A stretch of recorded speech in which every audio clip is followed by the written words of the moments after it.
शुरुआत होती है स्रोतों से। इतिहासकारों के लिए यही सुराग होते हैं, ऐतिहासिक स्रोत। अब ये कई तरह के हो सकते हैं, जैसे पुराने ग्रंथ, पत्थरों पर लिखे शिलालेख और हाँ, पुरातात्विक खोजें। और इन्हीं खोजों में शामिल होते हैं सिक्के। और इन्हीं सुरागों में से एक सबसे अहम सुराग है सिक्का। सोचिए जरा, हर एक सिक्का अपने समय का एक छोटा सा टाइम कैप्सूल है। यह हमें बताता है कि उस समय के लोग कैसे रहते थे, वो किस चीज को ज्यादा महत्व देते थे और उन पर कौन राज करता था। तो ये सिर्फ धातु का एक टुकड़ा नहीं है, ये अपने आप में एक पूरी कहानी है। तो चलिए अपनी कहानी की शुरुआत करते हैं प्राचीन भारत से। एक ऐसा समय जब पैसे का यानी मुद्रा का विचार ही बिल्कुल नया नया था। देखते हैं कि उस दौर के शुरुआती सिक्के आखिर दिखते कैसे थे। अगर हम सबसे पहले देखें तो सिंधु घाटी सभ्यता में मिट्टी से बने टेराकोटा के सिक्के मिलते हैं। ये व्यापार के शुरुआती तरीकों को दिखाते हैं। फिर आया मौर्य काल और तब धातु का इस्तेमाल शुरू हुआ। इसमें पंच मार्क वाले सिक्के और चांदी के पर्ण शामिल थे। और सातवाहन काल तक आते आते तो सीसे जैसी अलग अलग धातुओं का भी इस्तेमाल होने लगा था, जो उस समय की टेक्नोलॉजी में हो रही तरक्की को भी दिखाता है। ये जो पंच मार्क सिक्के थे ना, इनकी सादगी ही कमाल की है। इन पर कुछ लिखा नहीं होता था, सिर्फ कुछ निशान या चित्र बने होते थे। और इससे हमें उस समय की टेक्नोलॉजी और कह सकते हैं कि कम्युनिकेशन के तरीकों के बारे में भी पता चलता है। अच्छा, अब कहानी में एक सुनहरा मोड़ आता है, सचमुच सुनहरा। ये वो दौर था जब भारत में सोने की एंट्री हुई और बड़े बड़े साम्राज्यों ने अपने सिक्कों के जरिए अपनी ताकत और कला का जबरदस्त प्रदर्शन किया। पर यहां एक हैरान कर देने वाली बात है। भारत में जो पहले सोने के सिक्के आए, वो किसी भारतीय राजवंश ने शुरू नहीं किए थे। जी हां, सोने जैसी कीमती धातु का इस्तेमाल पैसों के लिए सबसे पहले भारत के बाहर से आए शासकों ने किया। तो ये कौन थे? ये थे हिंद यूनानी शासक। यही वो लोग थे जो भारत में सोने के सिक्के लेकर आए और इस एक कदम ने भारतीय मुद्रा के इतिहास में एक बिल्कुल नया और कह सकते हैं कि एक बहुत ही समृद्ध अध्याय शुरू कर दिया। इसके बाद आए कुषाण शासक। उन्होंने सिक्के की क्वालिटी पर ध्यान दिया और भारत में अब तक के सबसे शुद्ध सोने के सिक्के बनाए, एकदम प्योर। वहीं दूसरी तरफ गुप्त साम्राज्य ने क्वांटिटी यानी मात्रा पर जोर दिया और इतिहास में सबसे ज्यादा सोने के सिक्के जारी किए। लेकिन इसका मतलब ये नहीं कि गुप्त काल सिर्फ क्वांटिटी के बारे में था। नहीं, उनके सिक्के कला के लिहाज से भी बहुत विविध थे। एक तरफ राजा रानी के चित्रों वाले सिक्के, तो दूसरी तरफ खूबसूरत मोर वाली डिजाइन। और इतना ही नहीं, रोजमर्रा के लेन देन के लिए तो कौड़ियों का भी इस्तेमाल होता था। और गुप्त काल के सभी सिक्कों में से एक सिक्का सबसे ज्यादा पॉपुलर हुआ। ये था समुद्रगुप्त का जारी किया गया मयूर शैली का सिक्का। ये इतना चला कि उस युग की कला का एक सिंबल ही बन गया। तो चलिए अब थोड़ा और आगे बढ़ते हैं। देखते हैं कि मध्यकाल में जब नए साम्राज्य आए और आर्थिक हालात बदले, तो सिक्कों में कैसे बड़े बड़े बदलाव हुए। अब एक बहुत ही दिलचस्प बात, भारतीय इतिहास का एक सबसे अनोखा सिक्का धातु का बना ही नहीं था। सोचिए, जब संसाधन कम पड़ जाते हैं तो शासकों को कैसे कैसे समाधान खोजने पड़ते हैं।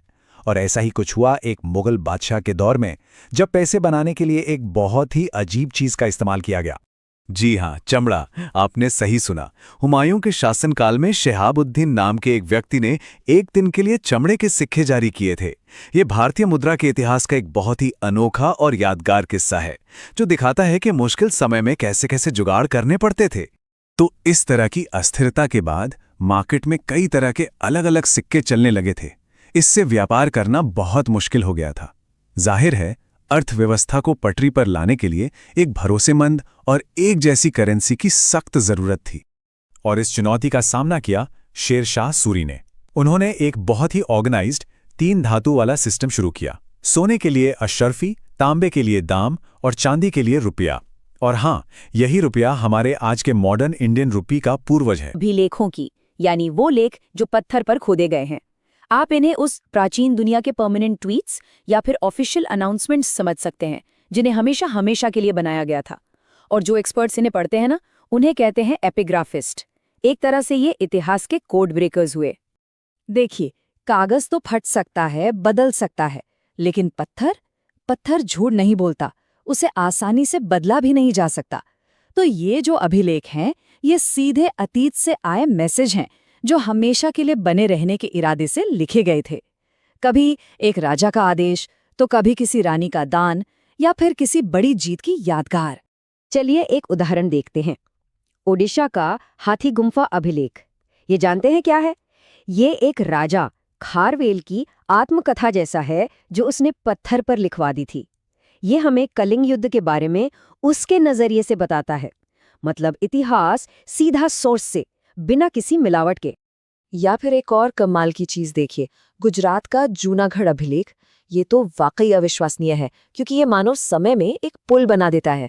ये हमें सिर्फ अपने समय के शासक रुद्रदामन के बारे में ही नहीं बताता, बल्कि ये सदियों पहले चंद्रगुप्त मौर्य द्वारा बनाई गई एक झील का भी जिक्र करता है। सोचिए जरा, एक ही पत्थर और कहानियां कई युगों की। पर एक बात और, ये अभिलेख सिर्फ सीधे साधे फैक्ट्स नहीं थे, कई बार ये प्रोपेगेंडा का भी काम करते थे। जैसे इलाहाबाद में एक स्तंभ है जो सम्राट समुद्रगुप्त की जीतों की तारीफों से भरा पड़ा है कि वो कभी हारे ही नहीं। लेकिन जरा राजस्थान चलिए, वहां एक और अभिलेख बिल्कुल अलग कहानी सुनाता है। वो बताता है पुलकेशन द्वितीय के हाथों सम्राट हर्षवर्धन की हार के बारे में। तो ये हमें क्या याद दिलाता है? यही कि इतिहास अक्सर विजेता ही लिखता है। कभी सोचा है, सदियों पहले जब ना गूगल मैप्स थे ना इंटरनेट, तब दुनिया भारत को कैसे देखती थी? इस सवाल का जवाब हमें मिलता है उन दिलेर यात्रियों से जिन्होंने हजारों मील का मुश्किल सफर तय किया और इस जमीन के हर अजूबे को अपनी कलम से हमारे लिए जिंदा कर दिया। तो चलिए आज उन्हीं के वृत्तांतों के जरिए वक्त में पीछे चलते हैं और भारत को उनकी नजरों से देखते हैं। हेरोडोटस ने अपनी हिस्टोरिका में भारत की बेहिसाब दौलत का जिक्र किया, और मेगिस्थनीज, उन्होंने तो इंडिका में मौर्यकालीन भारत, उसके समाज और उसके प्रशासन का बिल्कुल आंखों देखा हाल बयान किया। इन्हीं लेखों ने भारत की एक रहस्यमयी और बेहद अमीर भूमि की छवि बनाई थी। लेकिन इन सब जाने माने नामों के बीच भारत के समुद्री व्यापार का सबसे अहम दस्तावेज एक ऐसे लेखक ने लिखा जिसका नाम आज तक कोई नहीं जानता। है ना कमाल की बात? ये इतिहास की एक बहुत ही दिलचस्प पहेली है। इस किताब का नाम है पेरिप्लस ऑफ द एरिथ्रियन सी। इसे किसी गुमनाम यूनानी नाविक ने लिखा था। सोचिए, उस दौर में वो लाल सागर से लेकर भारत के तटों तक के व्यापार मार्गों, बंदरगाहों और वहां बिकने वाले मसालों से लेकर कीमती पत्थरों तक का ब्यौरा दे रहा था। इसका लेखक कौन था, ये राज ही इसे और भी ज्यादा खास बना देता है। चलिए अब व्यापारियों से हटकर उन लोगों की बात करते हैं जो भारत दौलत के लिए नहीं बल्कि ज्ञान और आध्यात्म की तलाश में आए। ये थे चीन के बौद्ध भिक्षु। और इस खोज में दो नाम सबसे ऊपर आते हैं, फाहेयान और हुएनसांग। फाहेयान जो चंद्रगुप्त द्वितीय के शासनकाल में भारत आए, और हुएनसांग जो हर्षवर्धन के समय में यहां पहुंचे। उनके ग्रंथ फोक वो की और सी यू की उस समय के भारतीय समाज और बौद्ध धर्म की हालत को समझने के लिए मैं कहूंगा कि अनमोल खजाने जैसे हैं। लेकिन फाहियान और हुएनसांग अकेले नहीं थे।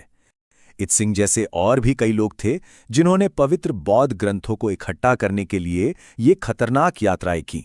ये बात दिखाती है कि उस समय भारत एक बड़े शैक्षिक और आध्यात्मिक केंद्र के रूप में कितना महत्वपूर्ण था। तो अब वक्त में थोड़ा और आगे बढ़ते हैं और चलते हैं मध्य युग में। ये वो दौर था जब इस्लामी दुनिया के विद्वानों और यात्रियों ने भारत के बारे में कुछ सबसे ज्यादा डिटेल्ड और एनालिटिकल यानी कि विश्लेषणात्मक ब्यौरे तैयार किए। इस दौर में एक नाम ऐसा है जिसके बिना बात अधूरी है, अल-बिरूनी। उनकी किताब तहकीक-ए-हिंद सिर्फ एक ट्रैवल डायरी नहीं थी। नहीं, ये तो भारतीय विज्ञान, धर्म, दर्शन और समाज की एक बहुत ही गहरी स्टडी थी। ये दिखाता है कि एक बाहरी व्यक्ति भारतीय संस्कृति को समझने के लिए किस हद तक जा सकता है। आगे बढ़ने से पहले रहला शब्द को समझना जरूरी है। ये अरबी साहित्य की एक विधा है जिसका मतलब होता है सफरनामा। इसमें यात्री अपनी यात्रा और अपने अनुभवों का पूरा लेखा जोखा लिखता है। और जब रहला का जिक्र हो तो एक नाम जहन में सबसे पहले आता है, इब्न बतूता। मोरक्को का ये यात्री, इसने तो लगभग पूरी ज्ञात दुनिया की सैर कर डाली थी और अपने अनुभवों को अपने रहला में लिखा, जिसमें भारत का एक बहुत बड़ा और दिलचस्प हिस्सा भी शामिल है। लेकिन कहानी यहीं खत्म नहीं होती। इसी दौर में अब्द अल रज़ाक जैसे यात्री भी थे जिन्होंने हमें विजयनगर साम्राज्य का एक जीता जागता ब्यौरा दिया। और हाँ, मशहूर वेनिस के यात्री मार्को पोलो को कैसे भूल सकते हैं। उन्हीं के किस्सों ने तो यूरोप को एशिया के अजूबों से मिलवाया था। देखिए, प्राचीन भारतीय साहित्य को समझने के लिए सबसे पहला काम जो हम करते हैं वो है इसे दो बड़ी कैटेगरीज में बांटना। एक धार्मिक और दूसरा गैर धार्मिक। ये बंटवारा हमें इन किताबों के मकसद को समझने में बहुत मदद करता है। तो फर्क क्या है? सीधा सा है। गैर धार्मिक स्रोत मतलब सेक्युलर सोर्सेज हमें उस जमाने की रोजमर्रा की जिंदगी जैसे कि राजनीति, कानून, समाज, इन सब के बारे में बताते हैं। वहीं दूसरी तरफ धार्मिक स्रोत हमें उनकी आध्यात्मिक दुनिया में ले जाते हैं, उनकी आस्था, उनकी फिलॉसफी और उनके रीति रिवाजों के बारे में बताते हैं। तो चलिए शुरुआत करते हैं उन किताबों से जिनका धर्म से सीधा सीधा कोई लेना देना नहीं है। वो किताबें जो हमें उस जमाने के समाज, प्रशासन और आम जीवन में झांकने का मौका देती हैं। और इन किताबों की वैरायटी देखिए कितनी जबरदस्त है। एक तरफ चाणक्य का अर्थशास्त्र है, जो सिर्फ राजनीति की किताब नहीं है, इसमें जासूसी से लेकर अर्थव्यवस्था तक हर चीज पर गजब की बातें हैं। फिर शूद्रक का नाटक मृच्छकटिकम है, जो एक आम आदमी की कहानी कहता है। मनुस्मृति को कानून पर पहली बड़ी किताब माना जाता है। और विष्णु शर्मा की पंचतंत्र की कहानियां तो इतनी मशहूर हुईं कि आज भी दुनिया की सबसे ज्यादा ट्रांसलेट की गई किताबों में से एक है। और आखिर में है कल्हण की राजतरंगिणी, जो हमें कश्मीर के राजाओं का पूरा इतिहास बताती है। अच्छा, तो नॉन रिलीजियस किताबों की दुनिया से निकलकर अब हम आते हैं धार्मिक ग्रंथों की तरफ। ये किताबें हमें उस दौर की आध्यात्मिक और दार्शनिक सोच को समझने में मदद करती हैं, खासकर जैन और बौद्ध धर्म के बारे में। यहाँ एक बहुत बड़ा फर्क है भाषा का। आप देखिए, जैन साहित्य ज्यादातर प्राकृत में लिखा गया है और इनके मुख्य ग्रंथों को आगम कहते हैं। वहीं दूसरी तरफ बौद्ध साहित्य हमें मिलता है पाली भाषा में, जिसमें बुद्ध के पिछले जन्मों की कहानियां यानी जातक कथाएं और उनका सबसे बड़ा ग्रंथ त्रिपिटक शामिल है।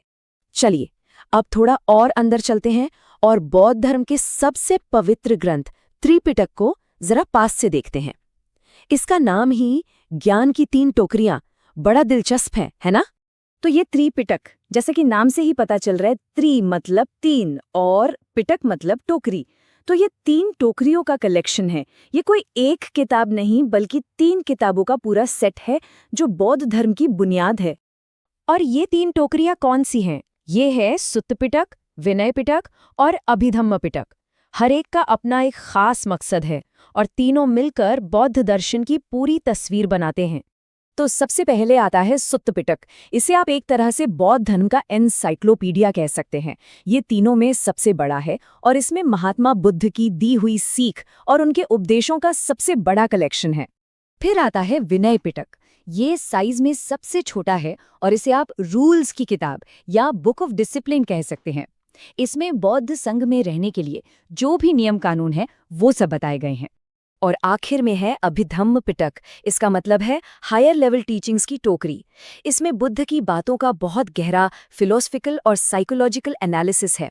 मतलब ये सिर्फ उपदेश नहीं है, बल्कि उन उपदेशों के पीछे की सोच, उनके मनोविज्ञान को सोच कर देखिए, एक ऐसा ज्ञान का भंडार जो हजारों साल पुराना है, लेकिन आज भी उसकी बातें कितनी रेलेवेंट हैं। जी हाँ, आज हम वेदों की दुनिया में गहराई से उतरने वाले हैं, जो मानवता के सबसे पुराने धर्म ग्रंथों में से एक माने जाते हैं। देखिए, वेद शब्द जो है वो संस्कृत के विद से निकला है, जिसका सीधा सा मतलब है जानना।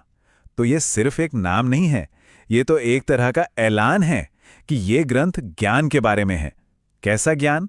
ब्रह्मांड का ज्ञान, उसमें हमारी जगह क्या है और उन आध्यात्मिक सच्चाइयों का ज्ञान। माना ये जाता है कि वेद अपौरुषेय हैं, मतलब जिसे किसी पुरुष या इंसान ने न बनाया हो। इसको ऐसे समझिए कि जो प्राचीन ऋषि मुनि थे वो इसके लेखक नहीं थे, बल्कि वो तो एक तरह के डिवाइन रेडियो रिसीवर थे। उन्होंने इस ज्ञान को खुद नहीं बनाया, बल्कि उसे सुना। लेकिन सवाल उठता है कि अगर ये ज्ञान सिर्फ सुना गया था तो इसे तरतीब से एक जगह इकट्ठा किसने किया? तो ये महान काम किया था ऋषि कृष्ण द्वैपायन ने, जिन्हें हम आज वेद व्यास के नाम से जानते हैं। असल में उन्होंने ही इस बिखरे हुए ज्ञान को एक व्यवस्थित रूप दिया। एक बड़ी दिलचस्प बात सामने आती है। हम आज भले ही 4 वेदों की बात करते हैं, पर शुरुआत में असल में सिर्फ 3 का एक मेन ग्रुप था। वो 3 मूल वेद थे। ऋग्वेद, जिसमें स्तुतियां और भजन हैं, सामवेद, जिसमें गीत और संगीत है, और यजुर्वेद, जिसमें यज्ञ की प्रक्रियाएं हैं। यही तीनों मिलकर वैदिक विचारधारा की रीढ़ की हड्डी थे। और इन तीनों के ग्रुप को ही वेद त्रयी कहा जाता है, यानी 3 वेदों का समूह। ये नाम ही दिखाता है कि वैदिक परंपरा में इनकी कितनी अहमियत थी। तो फिर ये चौथा वेद कहाँ से आया? बाद में अथर्ववेद को भी इसमें जोड़ा गया, और ये थोड़ा सा अलग है। इसमें आपको जादू टोने, बीमारियों के इलाज और रोजमर्रा की जिंदगी से जुड़ी बातें मिलेंगी, जो पहले 3 वेदों से थोड़ा हटकर है। और अगर हम इन्हें समय के पैमाने पर देखें तो ऋग्वेद सबसे पुरानी रचना है, कह सकते हैं कि ज्ञान की पहली किरण। वहीं दूसरी तरफ अथर्ववेद इस संग्रह में सबसे आखिर में जुड़ा। ये दिखाता है कि ये ज्ञान समय के साथ विकसित भी हुआ। लेकिन कहानी यहीं खत्म नहीं होती। ये 4 वेद अकेले नहीं हैं, बल्कि हर एक वेद के साथ ज्ञान की पूरी शाखाएं जुड़ी हुई हैं, जैसे कि उन्हें पढ़ने वाले, उनकी व्याख्या करने वाले ग्रंथ, और यहां तक कि उनसे जुड़े विज्ञान और कला भी। अब ये स्लाइड वेदों के सबसे फैसिनेटिंग पहलुओं में से एक को दिखाती है। हर वेद सिर्फ एक किताब नहीं है, बल्कि एक पूरा इकोसिस्टम है। जरा ध्यान से देखिए। एक तरफ ऋग्वेद है, जो प्रार्थनाओं का संग्रह है, और वहीं उसका उपवेद है आयुर्वेद, यानी चिकित्सा का विज्ञान। सामवेद, जो संगीत से जुड़ा है, उसका उपवेद है गंधर्व वेद, यानी कला और संगीत का शास्त्र। ये दिखाता है कि प्राचीन भारत में आध्यात्मिक ज्ञान को रोजमर्रा की जिंदगी, विज्ञान और कला से बिल्कुल भी अलग नहीं देखा जाता था। चलिए अब समय में थोड़ा और पीछे चलते हैं और उस वेद को करीब से देखते हैं जहां से ये सब शुरू हुआ, ऋग्वेद, जो न सिर्फ सबसे पुराना है बल्कि शायद सबसे प्रभावशाली भी। तो ऋग्वेद कितना विशाल है। सोचिए, एक बहुत बड़ी लाइब्रेरी जिसे 10 मुख्य भागों में बांटा गया हो। इन भागों को मंडल कहा जाता है, और इन 10 मंडलों के अंदर हमें मिलती हैं 1028 सूक्तियां या भजन। हर सूक्ति कविता की तरह है, जो किसी देवता या प्रकृति की शक्ति की तारीफ में लिखी गई है। और अगर हम इन भजनों की हर एक लाइन को गिने तो हमें मिलती हैं 10,580 ऋचाएं यानी छंद। ये तो एक महाकाव्य का पैमाना है जो हजारों साल पहले रचा गया था। लेकिन ऋग्वेद सिर्फ नंबर्स के बारे में नहीं है। इन श्लोकों के अंदर कुछ बहुत ही मशहूर मंत्र और ऐसे ऐतिहासिक सुराग छिपे हैं जो आज भी स्कॉलर्स को हैरान करते हैं। जैसे कि इसके तीसरे मंडल में मशहूर गायत्री मंत्र मिलता है, जिसका जाप आज भी करोड़ों लोग करते हैं। वहीं इसका जो 9वां मंडल है वो पूरी तरह से सोम देवता को समर्पित है। और हाँ, दूसरे और 7वें मंडल को इसका सबसे पुराना हिस्सा माना जाता है। और इसी में हमें असतो मा सद्गमे जैसा अमर वाक्य भी मिलता है, जिसका मतलब है मुझे असत्य से सत्य की ओर ले चलो। ये एक लाइन सच की खोज की पूरी वैदिक सोच को दिखा देती है। और एक और मजेदार बात, ऋग्वेद इतिहासकारों के लिए एक टाइम कैप्सूल की तरह है। कैसे? इसमें नदियों के जिक्र को देखिए। जैसे गंगा नदी का जिक्र सिर्फ 1 बार है, जबकि यमुना का 3 बार। इससे एक्सपर्ट्स उस जमाने की दुनिया का एक नक्शा बना पाते हैं। कुल मिलाकर पूरे ऋग्वेद में 21 अलग-अलग नदियों का जिक्र मिलता है, जो हमें उस वक्त के भूगोल के बारे में बहुत कुछ बताता है। और ये सारा ज्ञान सिर्फ आध्यात्मिक ही नहीं था, इसका एक प्रैक्टिकल पहलू भी था। ऋग्वेद का जो सहायक वेद है यानी उपवेद, वो है आयुर्वेद, जीवन और चिकित्सा का विज्ञान। ये इस बात का शायद सबसे बड़ा सबूत है कि कैसे ज्ञान को सीधे सीधे इंसान के स्वास्थ्य और कल्याण से जोड़ा गया था। यजुर्वेद, इसे अक्सर रिचुअल्स की किताब भी कहा जाता है, और सही भी है, क्योंकि ये हमें सीधे उस दौर के यज्ञों और पूजा पाठ की भव्य दुनिया में ले जाता है। देखिए, हमारी सारी समझ इन हस्तलिखित नोट्स पर आधारित है। ये एक तरह से हमारे लिए ब्लूप्रिंट का काम कर रहे हैं। इनमें यजुर्वेद का पूरा ढांचा और उसके अंदर क्या क्या है वो सब बताया गया है। मतलब ये हमारे लिए एक रोड मैप की तरह है। तो असल में यजुर्वेद है क्या? बिल्कुल सीधे साधे शब्दों में कहें तो ये यज्ञ और पूजा पाठ के लिए एक गाइड बुक है। इसमें गद्य यानी प्रोज में मंत्र दिए गए हैं, जो पुजारियों को सही ढंग से सारे अनुष्ठान करने में मदद करते थे। अब इसमें एक मजेदार बात है, यजुर्वेद के 2 अलग अलग स्टाइल हैं, कृष्ण यजुर्वेद और शुक्ल यजुर्वेद। कृष्ण यजुर्वेद गद्य में है, जिसमें कहानियां और युद्ध की बातें भी हैं। दूसरी तरफ शुक्ल यजुर्वेद कविता यानी पद्य में है, जो ज्यादा वेल अरेंज्ड है और सिर्फ यज्ञों पर ही फोकस करता है। तो देखिए, एक ही वेद को बताने के कितने अलग अलग तरीके थे। चलिए कुछ फटाफट फैक्ट्स पर भी नजर डाल लेते हैं। यजुर्वेद के मंत्रों को जो पुजारी पढ़ते थे उन्हें अध्वर्युः कहा जाता था। इसमें करीब करीब 2000 मंत्र हैं। और हाँ, इसका एक उपवेद भी है, धनुर्वेद। जैसा कि नाम से ही जाहिर है, ये आर्चरी यानी तीरंदाजी से जुड़ा है और माना जाता है कि इसे ऋषि विश्वामित्र ने रचा था। चलिए अब अनुष्ठानों की दुनिया से बाहर निकलते हैं और धुनों की दुनिया में चलते हैं। हमारा अगला पड़ाव है सामवेद, वो वेद जिसे भारतीय संगीत की जड़ माना जाता है। सामवेद को एक बहुत ही खास दर्जा मिला हुआ है। इसे भारतीय संगीत का जनक कहा जाता है। सोचिए, ये सिर्फ एक किताब नहीं बल्कि वो सोर्स है जहां से इंडियन क्लासिकल म्यूजिक की इतनी गहरी परंपरा शुरू हुई। सामवेद में कुल 1875 मंत्र हैं। सुनने में तो ये काफी बड़ा नंबर लगता है ना? लेकिन कहानी में एक ट्विस्ट है। इन 1875 मंत्रों में से असल में सिर्फ 99 ही नए हैं। तो फिर सवाल उठता है कि बाकी के मंत्र कहां से आए? और जवाब यह है कि बाकी सारे मंत्र सीधे ऋग्वेद से लिए गए थे। तो असल में सामवेद ऋग्वेद का ही एक म्यूजिकल वर्जन है। इसमें ऋग्वेद के शक्तिशाली भजनों को लेकर उन्हें गाने लायक धुनों में पिरोया गया, जिससे उनका असर और भी बढ़ गया। और एक कमाल की बात बताऊं, संगीत के जो 7 सुर हैं, सा, रे, ग, मा, पा, ध, नी, उनकी शुरुआत भी इसी सामवेद से हुई। कितना अद्भुत है कि हजारों साल पुराना एक ग्रंथ आज भी हमारी कल्चर को इस तरह से छू रहा है। अच्छा, तो अब हम पूजा पाठ और संगीत की ऊंचाइयों से उतरकर जरा जमीन पर आते हैं, मतलब रोजमर्रा की जिंदगी में। हमारा अगला पड़ाव है अथर्ववेद। ये एक ऐसा वेद है जो उस समय के लोगों की डेली लाइफ, उनकी चिंताओं और उम्मीदों को दिखाता है। माना जाता है कि ये वेद उत्तर वैदिक काल में लिखा गया और इसका नाम इसके रचयिता अथर्व ऋषि के नाम पर ही पड़ा। ये वेद उस समय के समाज का आईना है। इसमें बीमारियों को दूर करने के लिए जादू टोने की बात है, प्यार और शादी के लिए मंत्र हैं और रोज की मुश्किलों से लड़ने के लिए प्रार्थनाएं भी हैं। मतलब इसमें वो सब कुछ था जो एक आम इंसान की जिंदगी से जुड़ा होता है। लेकिन रुकिए, अथर्ववेद सिर्फ जादू मंत्र की किताब नहीं है, ये एक बहुत ही कीमती हिस्टोरिकल डॉक्यूमेंट भी है। इसी वेद में हमें पहली बार मगध और अंग जैसे राज्यों और मशहूर राजा परीक्षित का जिक्र मिलता है। इससे हमें उस समय के पॉलिटिकल सेटअप की भी एक झलक मिलती है। तो हमने 3 वेदों को तो देख लिया, पर एक सवाल अब भी बाकी है। भाई, ये इतने मुश्किल ग्रंथ थे, तो आम लोग इन्हें समझते कैसे थे? बस इसी का जवाब हमें मिलेगा हमारे आखिरी पड़ाव में, ब्राह्मण ग्रंथ। तो ये ब्राह्मण ग्रंथ आखिर हैं क्या? इन्हें आप वेदों के लिए एक तरह का यूजर मैनुअल समझ सकते हैं।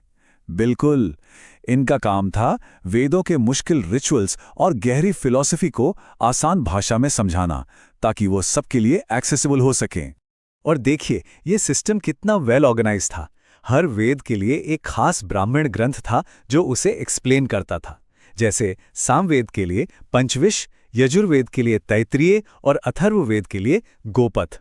ये अपने आप में ज्ञान का एक पूरा इकोसिस्टम था। आरण्यक का मतलब ही है वन के ग्रंथ। कल्पना कीजिए, ये वो ज्ञान है जो समाज के शोर शराबे से बहुत दूर, जंगल की शांति में गहरे चिंतन और मनन से उपजा था। ये दार्शनिक लेख थे। और ऐसे कुल कितने आरण्यक ग्रंथ हैं?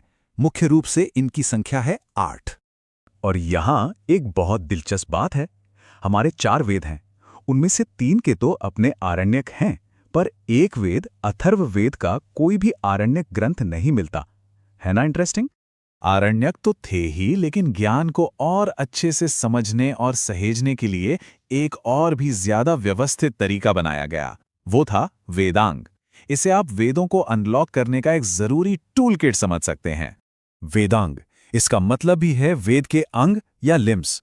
मतलब जैसे हाथ पैर के बिना शरीर अधूरा है, ठीक वैसे ही इन 6 विषयों के बिना वेदों का ज्ञान भी अधूरा माना जाता था।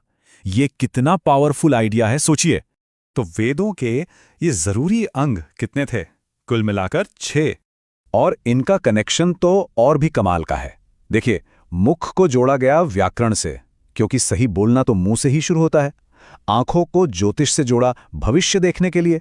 कानों को निरुक्त से, ताकि शब्दों की गहरी जड़ को सुना और समझा जा सके। नाक को शिक्षा से जोड़ा, मतलब मंत्रों के सही उच्चारण के लिए सांस का कंट्रोल। हाथ जोड़े गए कर्मकांड से, और पैर छंद की लय पर चलने के लिए। ये सब मिलकर ही वेदों को सिर्फ किताब नहीं बल्कि एक जीती जागती चीज बनाते थे।